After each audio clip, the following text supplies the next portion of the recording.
we go. And actually, I've got the volume on actually. What lady? I don't know, maybe. I don't know, we're being a bit sexist here.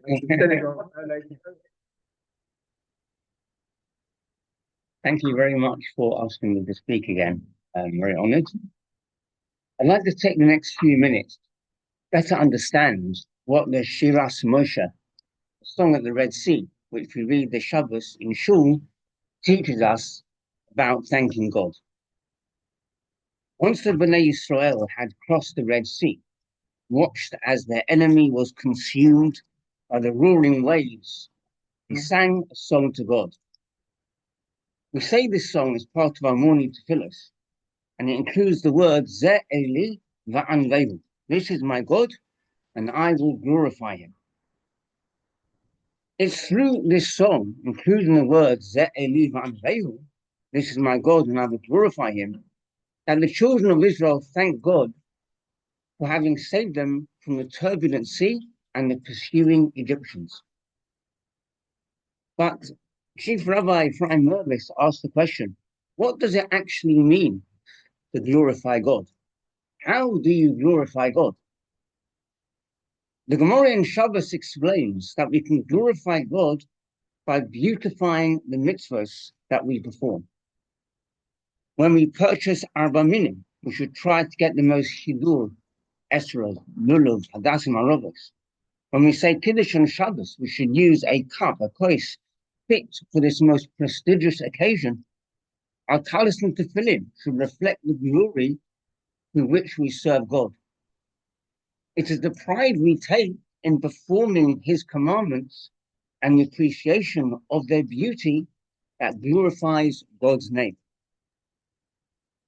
By going back to that sentence in the Shira, Ze Eli va'anvehu, a number of medieval commentators, including Rashi, Ibn Ezra, the Ramban, teach us that the root of the word anvehu, which we translated as I will glorify him, is naveh, which can mean an abode, a home. So anvehu can mean and I will build a home for God. So from the time the Jewish people left Egypt, as they were standing on the shores of the Yam Suf, they declared the desire to build a mikdash for Hashem. But Rabbi Shimshon Raphael Hirsch teaches us that the anvehu can be explained to mean I will become a home for Hashem. I will become a home for Hashem. This is something we can achieve through the spirituality we strive for and the chesed, the kindness and care we show to others. When Avram Avinu bought the land and the cave of Machpelah from the children of Ches, the children of Ches declared, Nosi Elohim atov v'seichenu. You are a prince of God in our midst.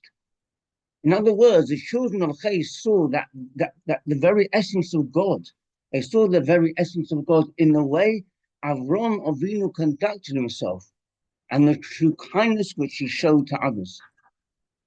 In fact, in the Shulchan Aruch, the Orach Chaim, it tells us about the blessings which should be said upon hearing both good and bad news.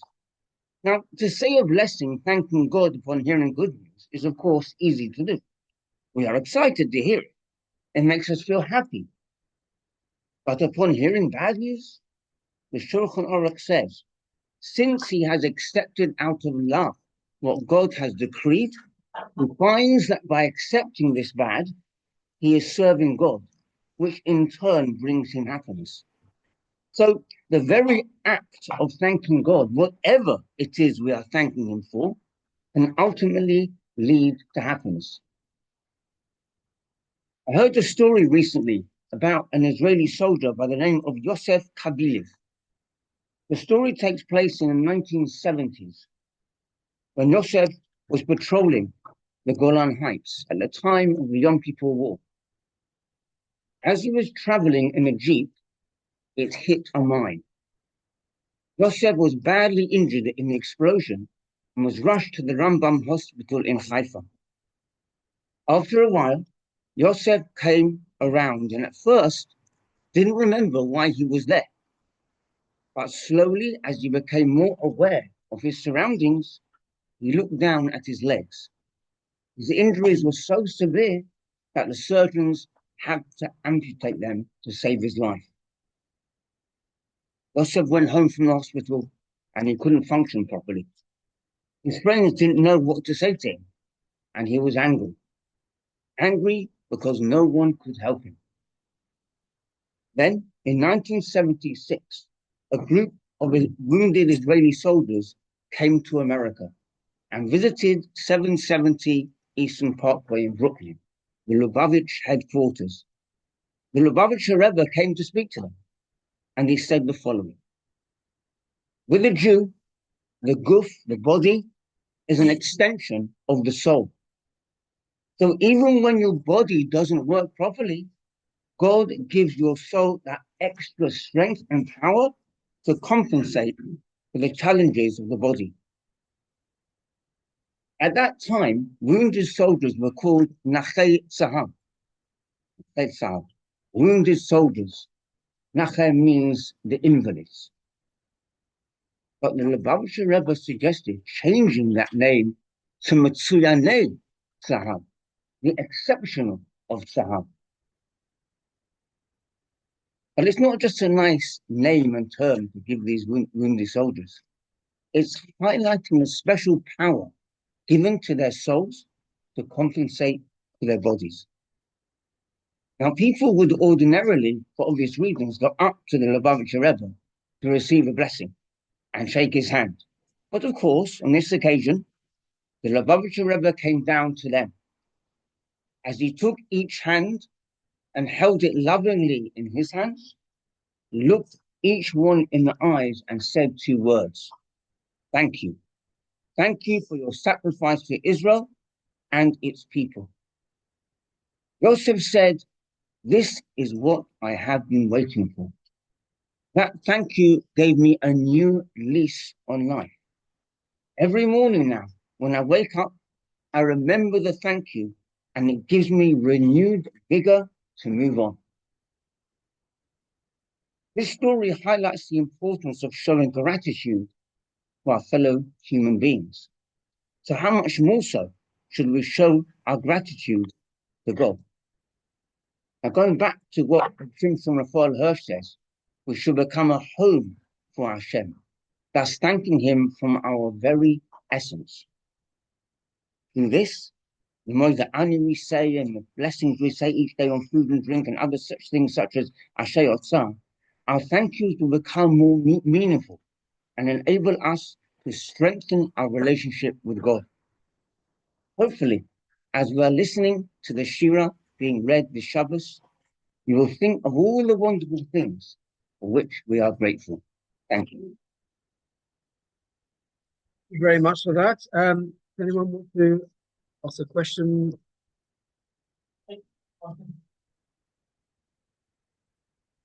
Talking about we should beautify the spot. Beautify yeah. Just occurred to me at what point you go past beautifying the mitzvah and you're beautifying yourself. Only the individual will know that.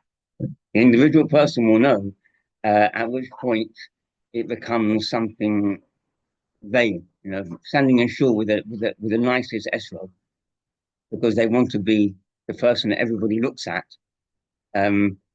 or standing in shul with the nicest esrog because they genuinely want to serve God with something beautiful. And I think only an individual will be able to. You can't look at a person with the best rule of an esrog or the best, the nicest talis or tefillin as that. You can't look at them and say, well, they're doing it for vanity reasons. They're doing it because they want to be the best. Only they will know. And Don Kaf's Hus, giving them the benefit of the doubt, we must think of a person as doing it for the right reasons. And thinking positively about other people and giving them the benefit of the doubt. Great, thank you very much. how do you square that answer with there's this Yekkish tradition, certainly since some European synagogue, that they auction off aliyot, especially in Simchas Torah? Well, in my experience, the few times I've been to shuls that auction the aliyot, most people who buy an aliyah buy it for other people. They don't buy it for themselves. So somebody who buys Mafta Yonah, which is one of the most expensive things in the year, I don't think, from my experience, they don't do it themselves. They give it to somebody who they want to honor. Yeah. Yeah. Okay. If they do themselves, again, it's a new benefit with that. They're doing it for the right. Yeah. Oh, Anyone here. I learned when I was a kid.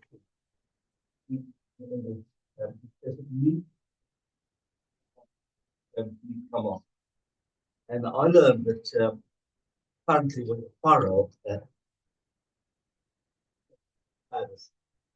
or doesn't make it, but he recognized Hashem, and as he was going down the water, he says he wants to meet Kamocha. So Micha Mocha, and water was running down his throat. Micha Mocha, that was the Micha Mocha. In fact, we believe that he did survive and so on. Has anybody heard that?